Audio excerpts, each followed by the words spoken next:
Welcome, everyone. We'll get started in just a minute.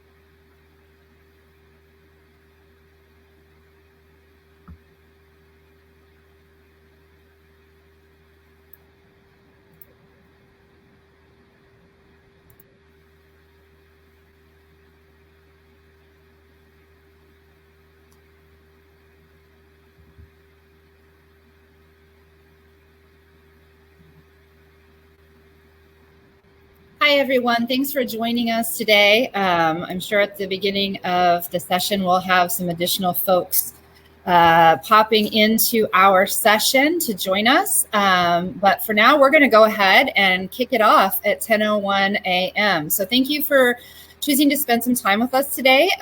You are with myself, Vicki Herdina, and Chad Mullen. And today we're going to share with you a new approach to career readiness called the Elementary Community Teach-In Model. So before we get started, we want to tell you a little bit about who we are. So Chad and I both are employees of ESD 112. And Chad, you want to advance the slide real quick? We are part of a network of career-connected learning networks and STEM education networks in the state. My job at ESD 112 is Director of Career Readiness and STEM Initiatives, and I'm going to pass it over to Chad. And my role is Community Partner Manager, and I get to connect with business and industry to connect to K-12 schools. So today we have a few objectives that we want to share with you. And Chad, you want to advance the slides? I think I have the objectives slide up right now. Oh, okay. I'm seeing the title slide. Oh. If anyone in the entry could type in the chat whether you're seeing the objectives or the title slide, that would be helpful for us.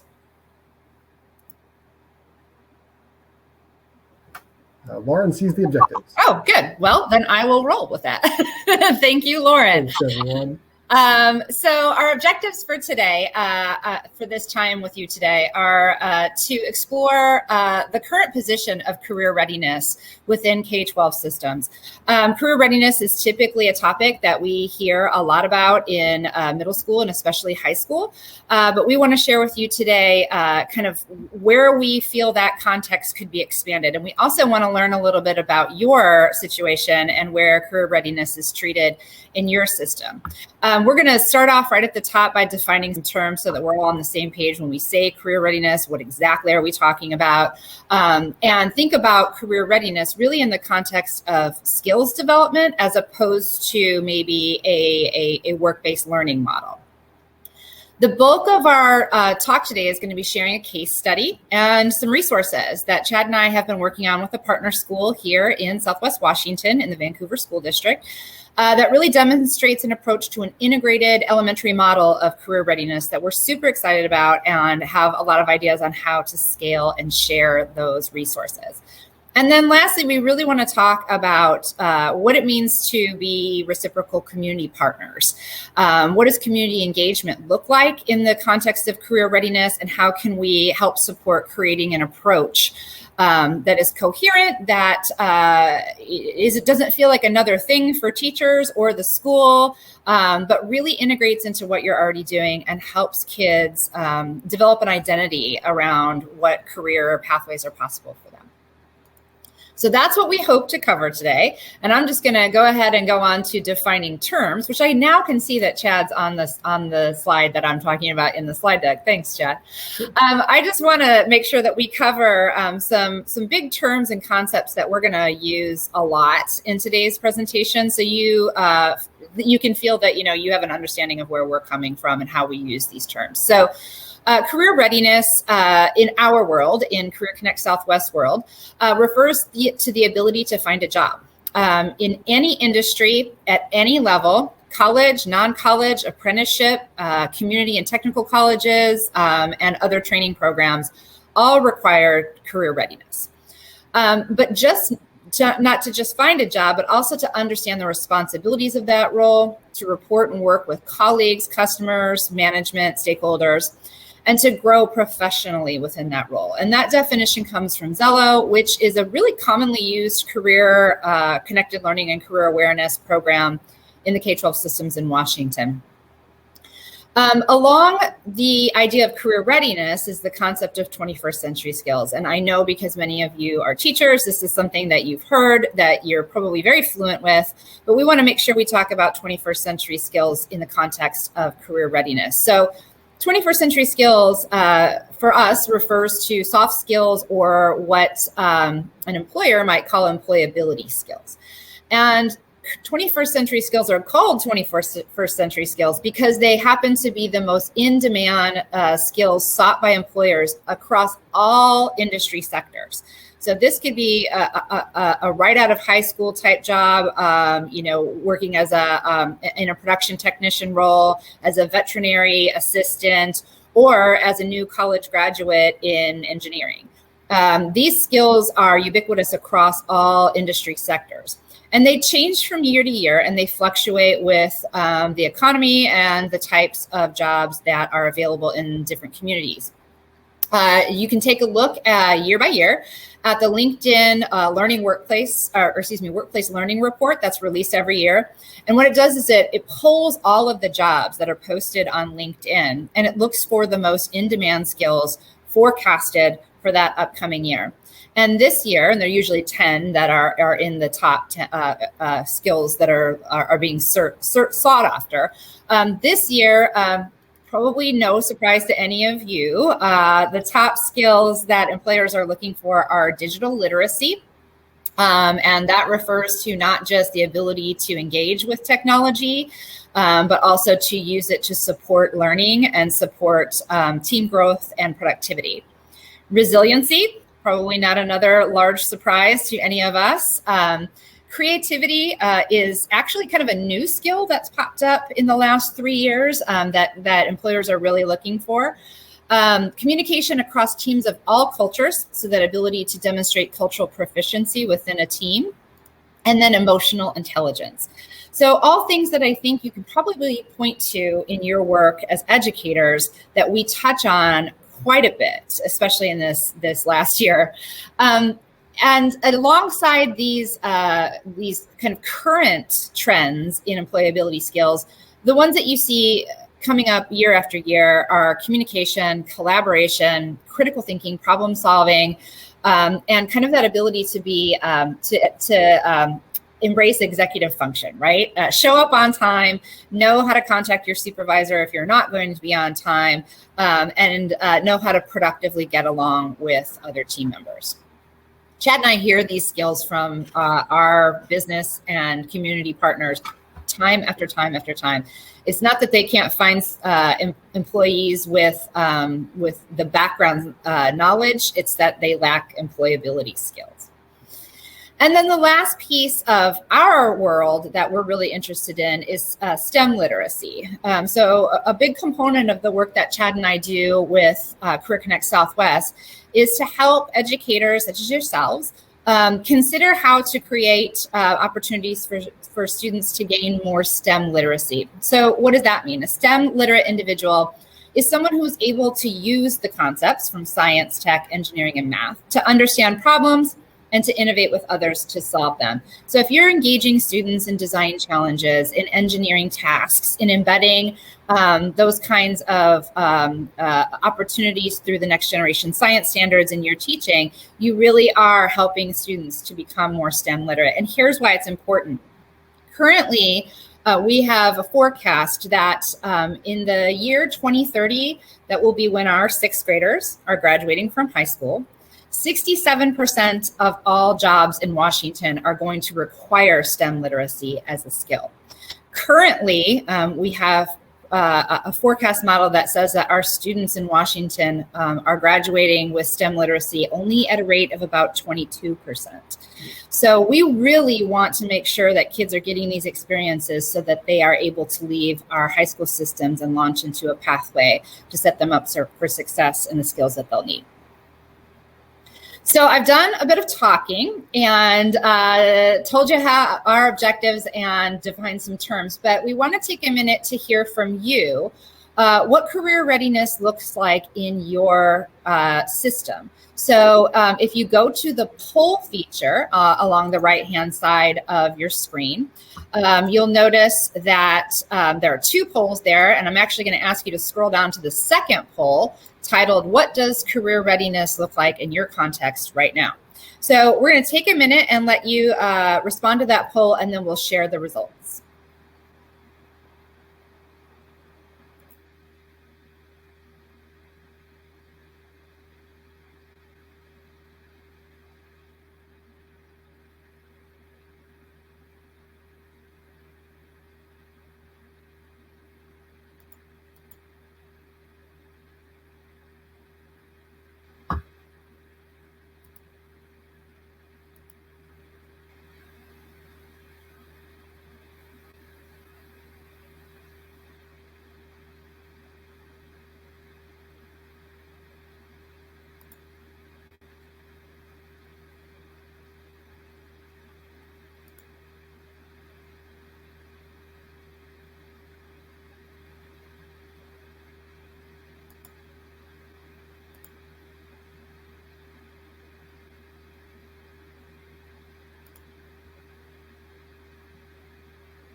Okay, let's give it about 30 more seconds, and then Chad, I think you should be able to show the results on your screen.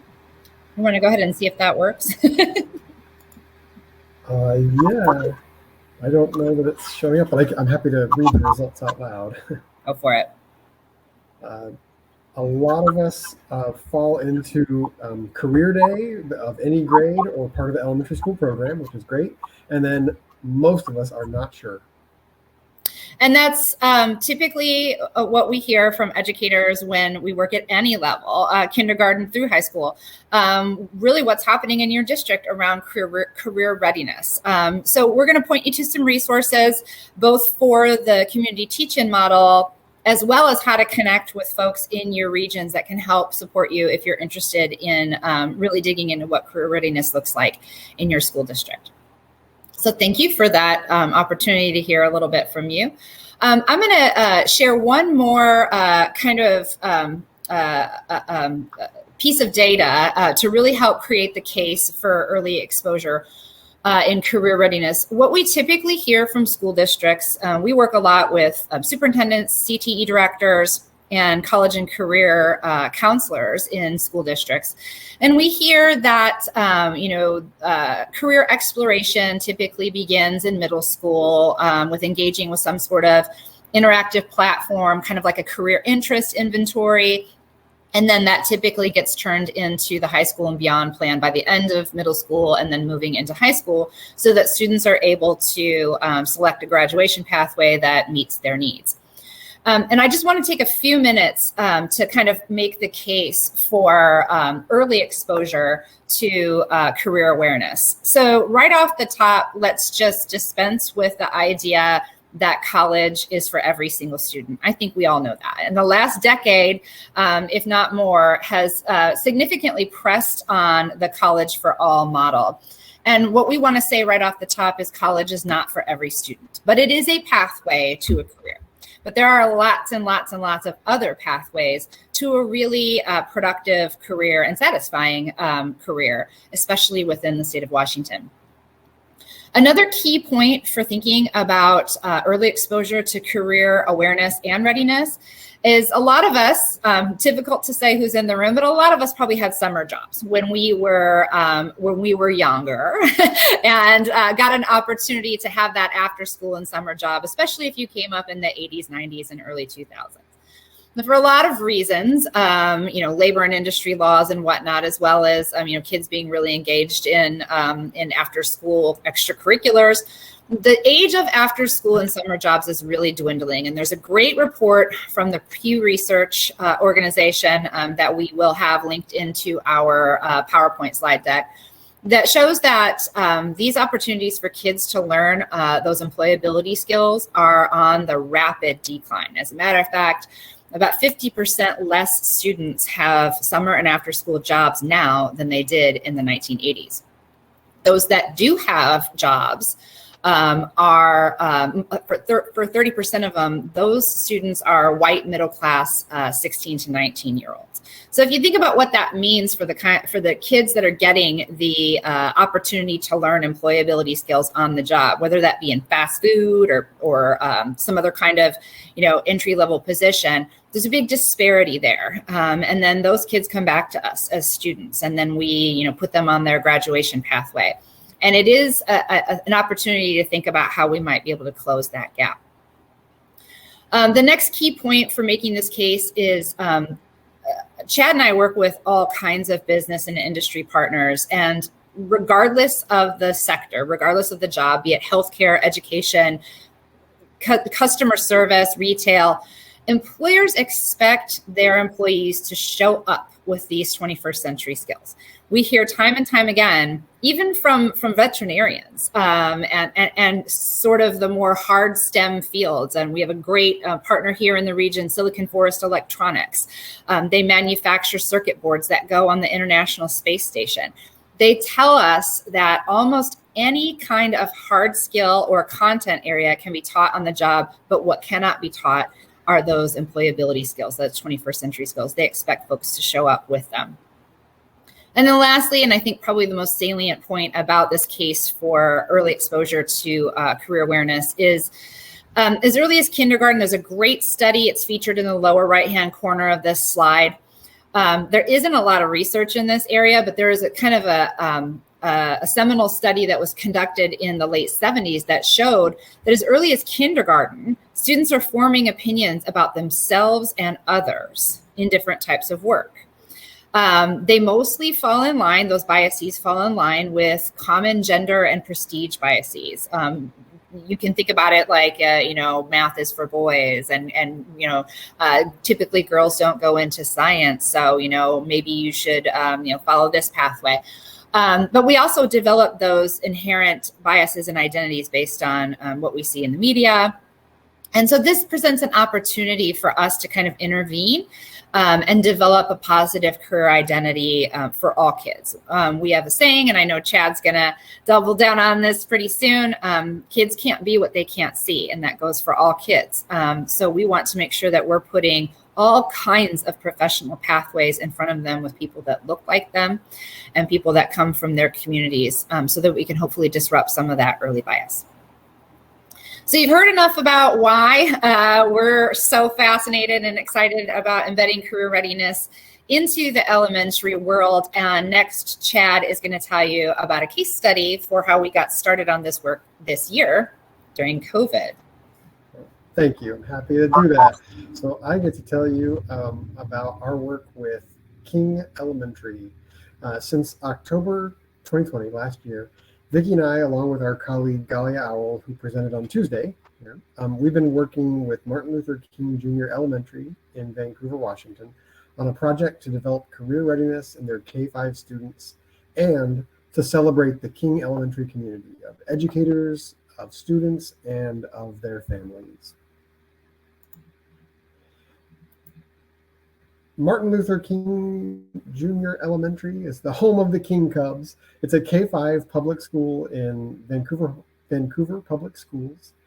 We've worked closely with Principal Adley Copeland, former Assistant Principal Jill McKenzie, and I suspect we'll also get to know the new Assistant Principal Dana Rebloom soon.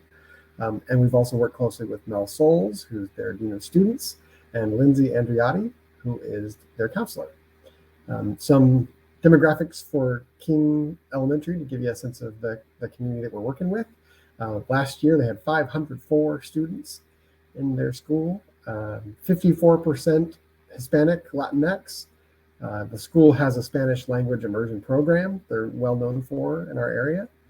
33% of their students are English language learners, and 74% of the families are low income.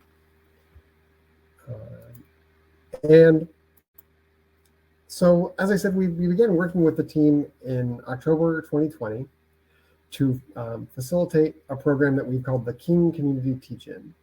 And that quote that Vicki said earlier, "You can't be what you can't see," that came from Marion Wright Edelman. She's the founder of the Children's Defense Fund. And we take a lot of inspiration from that quote. We say it to each other often, and I think it's really valuable to us to think about that approach. So we envision the King Community Teach-In as a way for students to see and to celebrate some of the valuable and important career paths that the adults in their community are on, and as a way to celebrate and demonstrate multiple pathways to success. So from the start, it was important to all of us on the planning team to honor the assets in the community and promote respect for the many careers and skills that are present in the King community. So a quick overview of the project. Students start by exploring their own skills and interests with their teacher or maybe their counselor. Then those students continue the conversation at home with their family members about their family members' skills and interests and jobs. Family members are invited to record a video, which will be used to teach other students about their careers and skills on the Teach-In Day, which, by the way, will likely happen in fall 2021. And the King educators, they've been working on their inclusionary practices with our colleague Galia that I mentioned earlier. And this Teach-In is also designed as a way to provide opportunities for the educators to practice this approach. So those educators, the last year that we've had, the last thing that we wanted was to have a one more thing feel to this project. So we've really structured it so that educators can participate in as much or as little depth as they want and have capacity for. That said, we hope that it goes so well that the following year we'll see increased engagement from those teachers. Great, thank you. So what you see here is kind of an illustration of the iterative process that we've had throughout the year. So it's been our priority to be sensitive and responsive to the needs of the King admin and teachers. So you can see we've had a lot of iterations as public health and school district policies kind of shifted under us. Vicki and I have and had our own ideas of what this Teach-In can look like or could look like, but along the way we've always been more interested in the ideas of the King educators and the King community members. We want this to be a King Elementary driven project with lots of our support.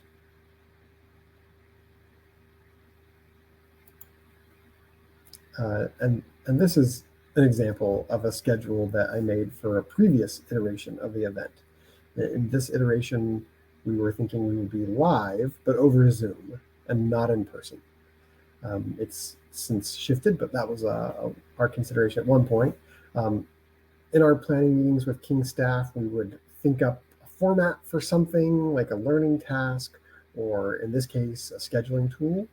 And then Vicki and I would go away and we would come up with a proposed solution and bring that back to the team for feedback. The process has been iterative from the start.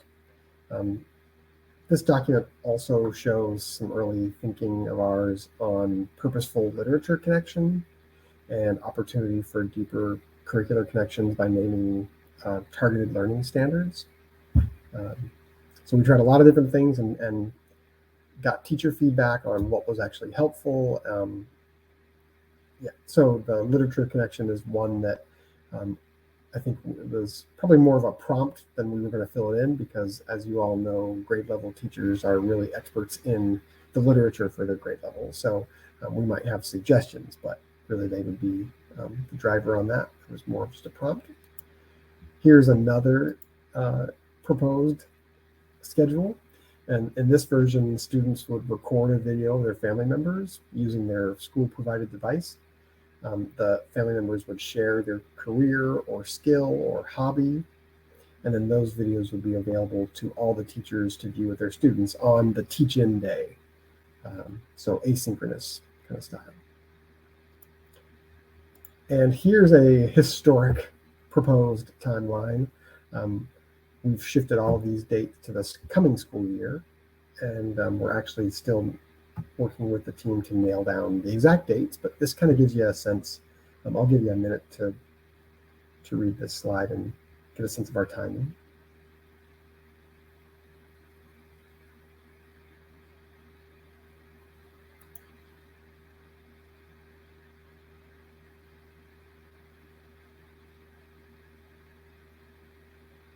So that May 26th date that we had on our calendars at one point for the teach-in launch date, of course, that's come and gone. We're now looking to fall 2021, but we were kind of hoping by the time that day came, all of the hard work could be behind us and we could really focus on celebrating,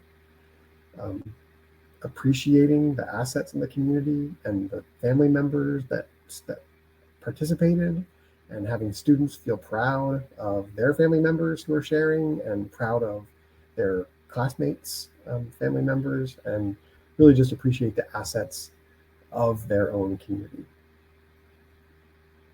And I'll turn it back to you, Vicki. Yeah, so I'm going to share a little bit with you about the supports and resources that Chad and I co-developed with the team at Martin Luther King alongside Galia, who has really helped us to tie in the work that was already being done in inclusionary practices in the school district, or rather in the school.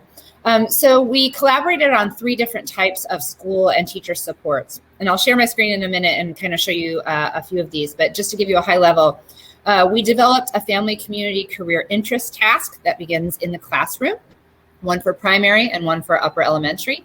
That's something that the teacher, and in this case at King Elementary, the guidance counselor actually took on and did with every single grade level in every single classroom. And it's differentiated for the level of students there.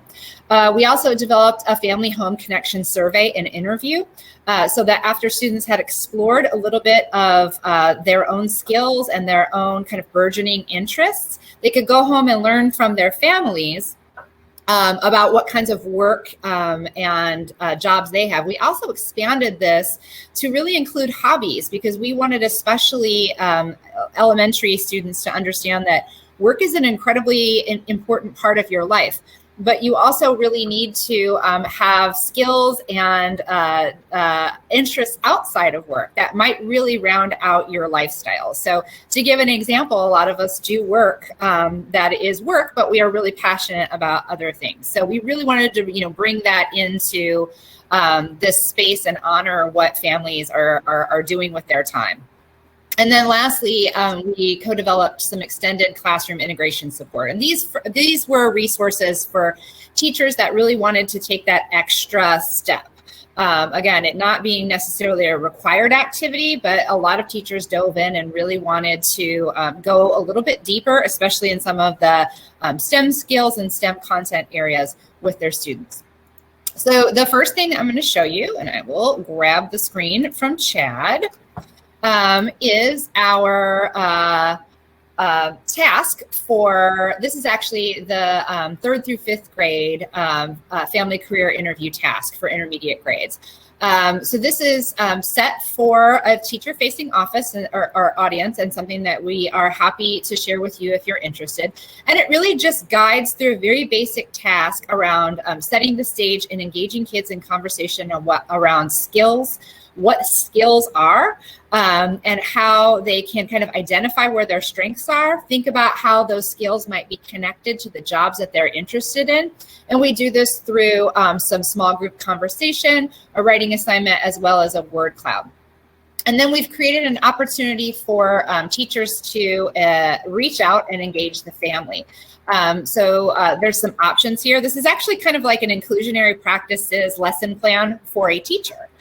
So we wanted to provide kind of a dinner plate selection of how a teacher would engage with this task. So option A would be sending home that family career interview questions, and then devise for students to choose your own adventure way for students to represent their learning through an audio recording, a video recording.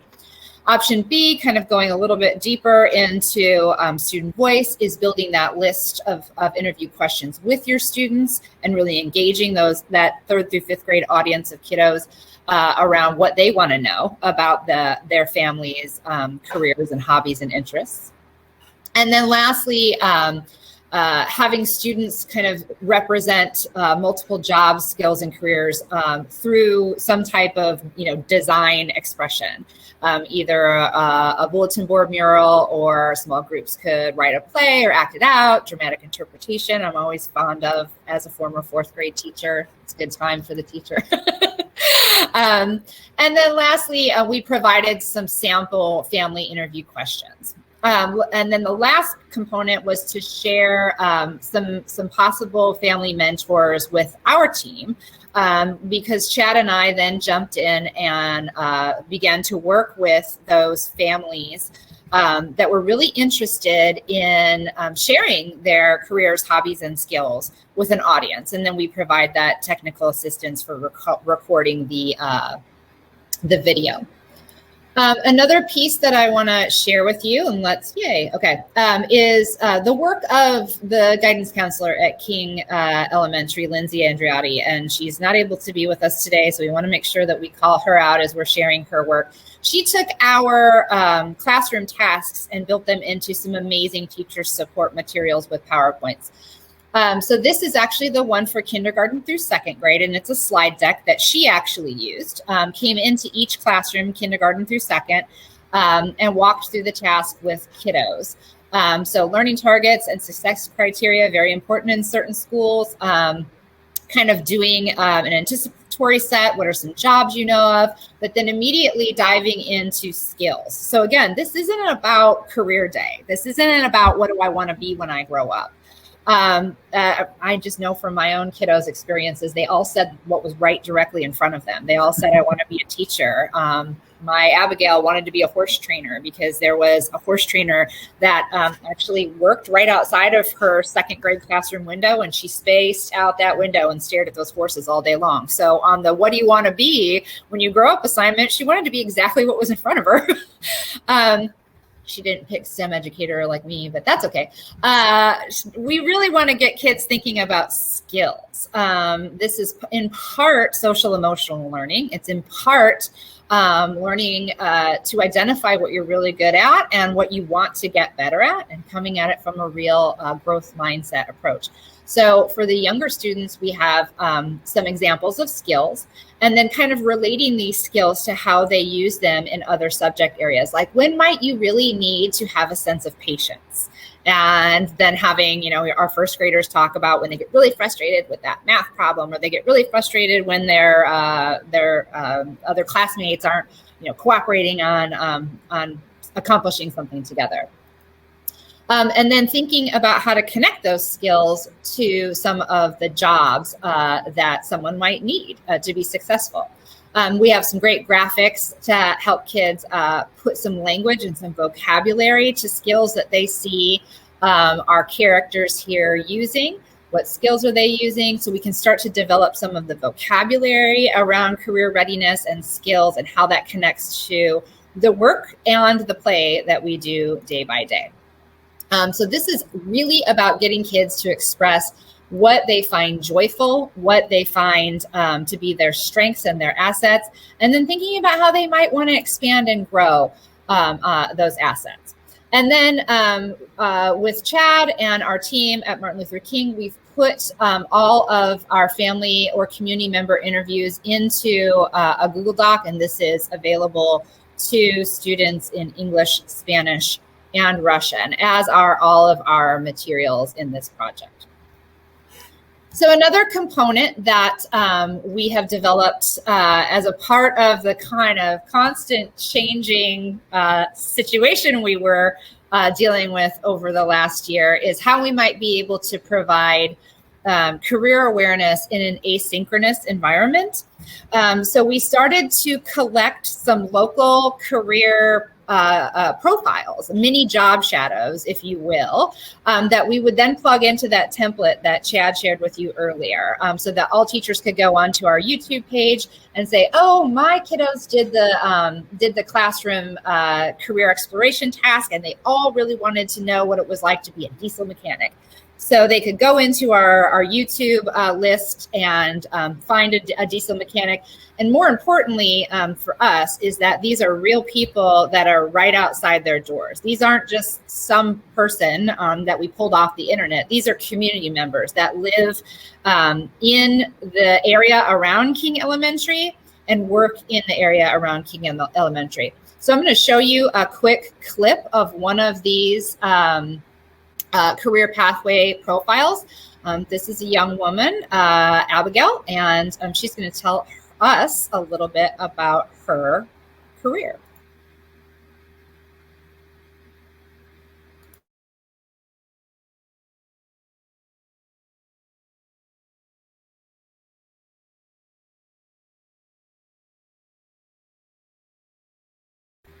I can't hear the audio.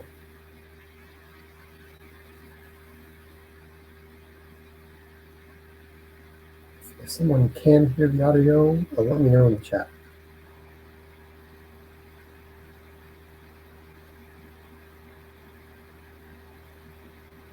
In school, There we go.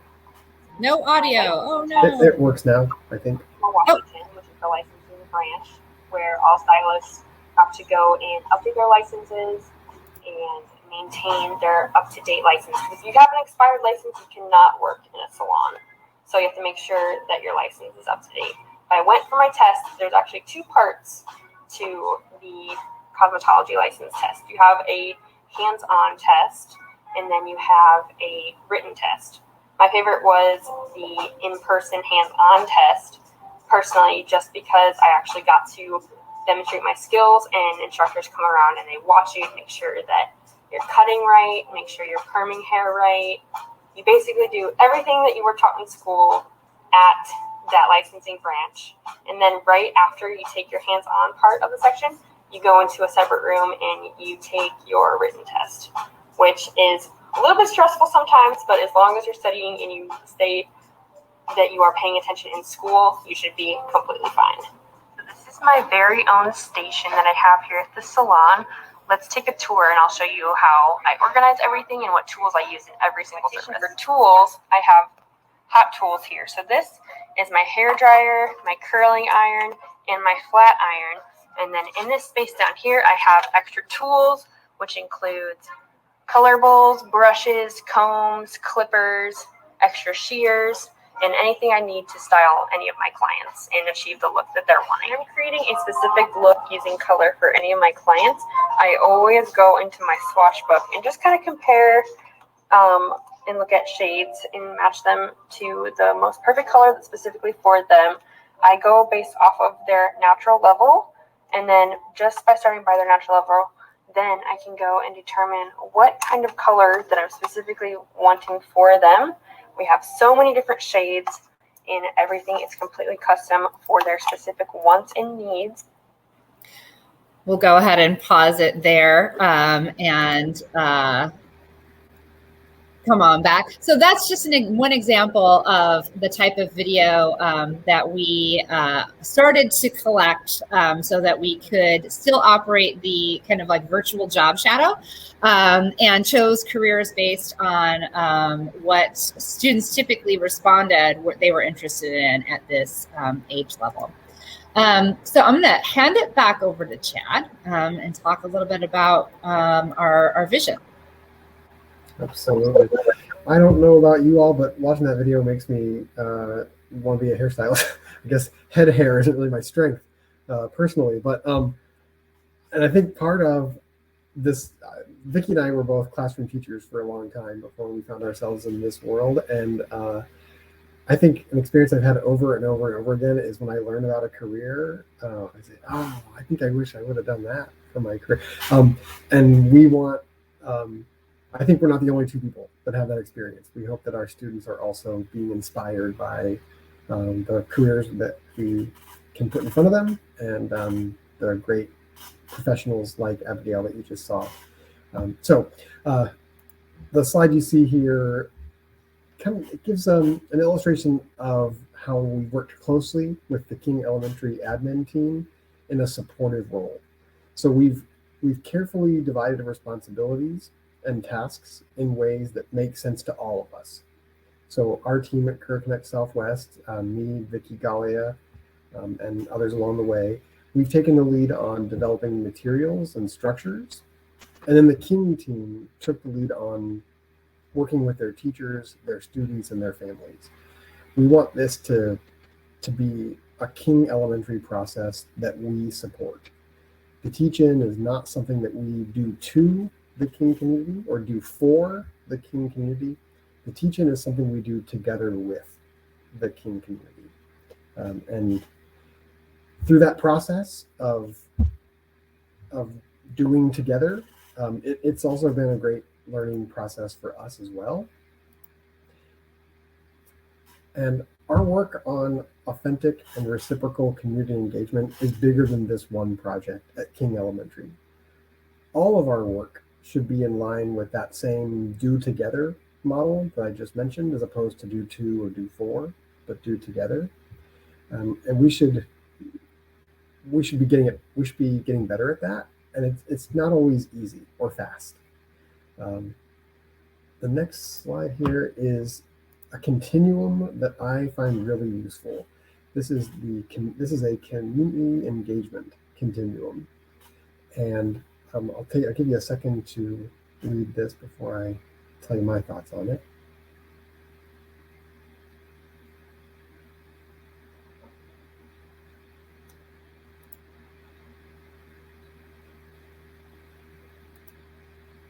So on the left, you see the inform level of community engagement, the lowest level on this continuum. And you might think of that, if we're thinking in the elementary context, the one-way newsletter, the newsletter that I as the teacher write and goes home with my students. And it might be the do not reply email that I send out to let folks know of upcoming picture day or whatever it is, right? It might be the note in the homework folder or whatever. It's that one-way communication informing our community of what we're doing, what we're moving forward with. As we move to the right, consult and involve. So with these two, now we're taking steps to include the community voice, although we're still maintaining the control and the decision making. And then further to the right, collaborate and defer to. As we move further to the right here, the decision making is authentically shared with the community. And so right now, in the second poll, which is actually the first on the list, if you click on polls, next to the chat section here on the main screen, there's a poll that says, where do you think this project, the King Community Teach-In, where do you think it falls on the community engagement continuum that we've shared here? Is that, and maybe it's somewhere in between, and that's okay too. So which one do you think is the best fit?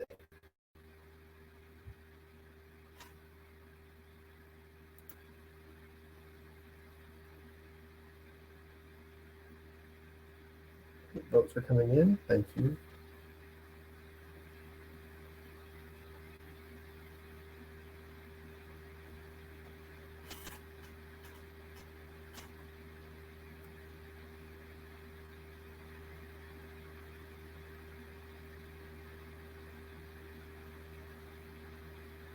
And if you can't get the poll to work, yeah, thank you. Like Tony has done here, feel free to just type that in the chat if you are finding the poll to be difficult. If you find hop-in to be difficult. Great. Well, not sure if we can all see the results. What I see is many of us feel it is in that collaborate level. I'd say that's where most of us feel like it falls. A couple of us see it as involve, and then a few of us on the outside of that as well. So consult and defer to also got some votes. Yeah, thank you. Yeah, a lot of collaborate coming in. Personally, I think that we are at the involve and collaborate stage in this project. I think at different points along the way. I think some are more of the involve and some are more in the collaborate stage. This program celebrates and lifts community voices, but really, this is a project that a small group is creating and then inviting the family community into once most of the decisions are made. So that's why I wouldn't quite put us all the way to the right at defer to. Just this small group is doing a lot of the decision making. As we continue to develop this program at King Elementary and other schools, we do hope the teach-in is something that we'll do more broadly in our region. We want to work more to the right of this. We want to nudge ourselves further to the right. As you might imagine, one of the barriers for that is that moving to the right takes time. The too many cooks in the kitchen expression, more voices means more discussion and more time, but there's value to that, right? But the reality of the work we do is that sometimes time is a limiter. So, we're trying to find that balance. So the strength of the stages on the left is really expedience, right? And the strength of the stages on the right is authentic community buy-in and a better product at the end. As I heard Enadina Tavares said, who I got this slide from, she says, this work is not linear, it's messy. We should give ourselves grace as we engage in this deep relational work. And I find a lot of comfort in that this is something that we should all be doing better and working toward, but also giving ourselves some grace as we learn how to do this effectively. And back to you, Vicki. Well, it's a great handoff, because what we want to talk about now is where we're headed with the community teach-in concept as a program of ESD 112 and our network. So as I said at the top of the session, and I kind of want to reiterate now, we are one of 9 career-connected learning networks across the state, and we are also one of 10 regional STEM networks across the state. And these networks are facilitated by statewide organizations Career Connect Washington and then Washington STEM on the STEM side. So we are a network partner for each one of those organizations. And we're also a program of ESD 112. So the networks that you see on your screen might help you get in contact with the folks in your region that have some involvement in career-connected learning and in developing career readiness programs. And I want to make sure that I throw a caveat out there to say the community teach-in, it has been developed by Chad and I with the support of the partners at Martin Luther King, and it is not going to be a program that is available in all of these regions. However, we want to make sure that you know who to talk to in your part of the state if this is something that you are interested in doing, because all of these networks work and partner with school districts, with employers, with the community to bring types of experiences that we've explained around this model into their community. So we intend for the community teach-in to be a service to any network that is in the ESD 112 region. So if you are in ESD 112 and you're excited about thinking around what a community teach-in might look like in your building, then please contact Chad and I, and we will get that conversation going. If you're not, then I would urge you to reach out to your regional network director. And I'm happy to be that introduction for any of you that would like to be more closely connected with your network. It's a great opportunity to build some more capacity in a tax system and create some more of these opportunities for our students. So where we're headed is really thinking again around creating that early exposure and early awareness. The slide you're seeing here, we really like. It's a pathway from pre-K all the way through post-secondary graduation. And again, we just want to double down on that career awareness and career exploration should begin much earlier so that we can disrupt some systemic biases and really put some unique opportunities to allow students to explore the variety of work sites, work types, and opportunities after graduation that are available to them before they get to that high school and beyond planning phase. We want them to make really informed, well thought out decisions that are based in an exploration of what's important to them. I used to teach the class where we completed the high school and beyond plan. And personally, in seventh grade, it broke my heart to see kids do some online exploration with just some program that our district had purchased, and then be asked to complete their plan for what they were, which graduation pathway they were going to take in high school. Any of you that have interacted with a 13-year-old knows that's a very challenging thing to ask of them. So we really want to help build those early experiences. So moving forward, what we think this program looks like is we really want the community teach-in to be a one-day partnership. But as you see, there is a lot of work that goes in to that one-day annual community teach-in for blank school. And it's, I think Chad and I have this very grandiose, and we tend to be idealistic people, that eventually every elementary school will be able to create a community teach-in that goes far beyond a field trip, far beyond a guest speaker, but is really a partnership between the community and the educators that will build social capital for students in that school, introduce those early experiences to elementary school to a variety of jobs in their community, so that they feel really good and positive about their communities. One of the things we want to do is we want to create ways for our students to stay in our communities. And kind of that idea of retention, and so that we're not having a brain drain, especially in our rural communities. And then build understanding of current and potential skill development, especially as it relates to STEM literacy. So what that is going to look like is our network team, which is Chad and myself, and Scott Culbertson, who is our CTE coordinator, will provide each school building with staff training if requested. The resources that we've shared with you today will also help develop community engagement, if it's not already in place, to locate volunteers from careers or content areas that they're interested in. And we hope that we have already got 4 schools lined up for this year to start building a community teach-in. We're really excited to get this off and running. So that's kind of our logistical next step for what the community teach-in looks like. But I think there's a bigger picture here that Chad's going to talk about and wrap us up with. Some mindset shifts that we are on right now, and that we are hoping to have you come along with us. One is, as we alluded to from the start, career readiness starts in kindergarten. Students benefit from early experiences, repeated experiences, and authentic experiences.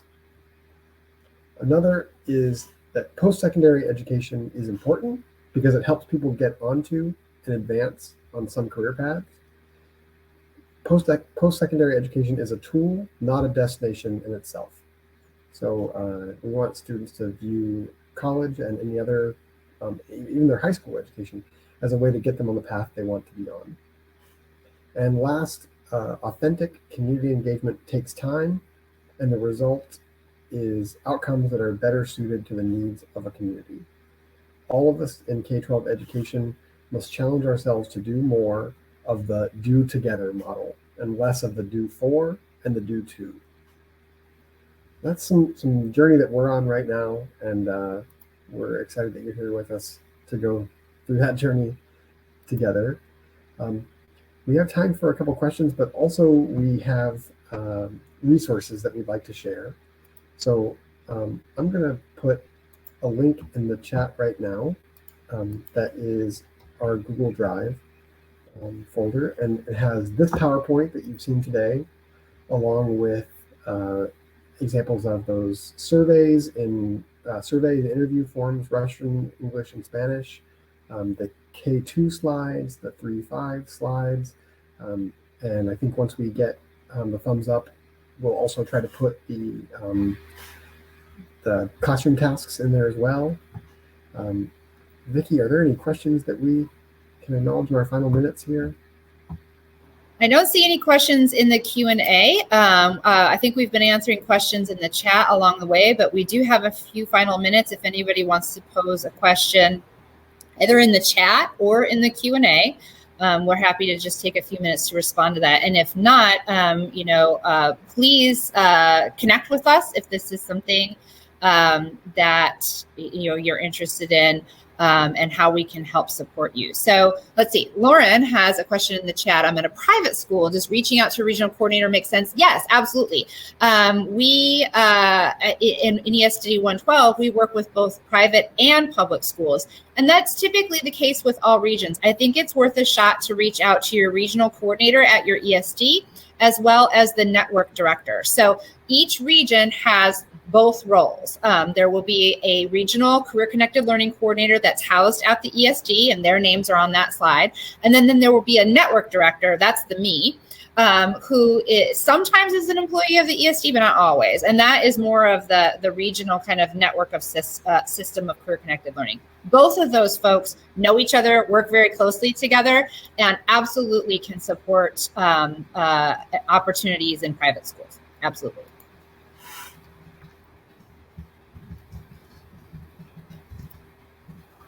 So put our website on there, an easy way to follow up with us. Yeah, and our website has, obviously our contact information. There's also a ton of other resources. If you're not in elementary, or if you work at a district level, or, kind of middle or high school, there's some other resources that Chad and I have developed with our colleagues and partners for developing flipped internships, virtual internships,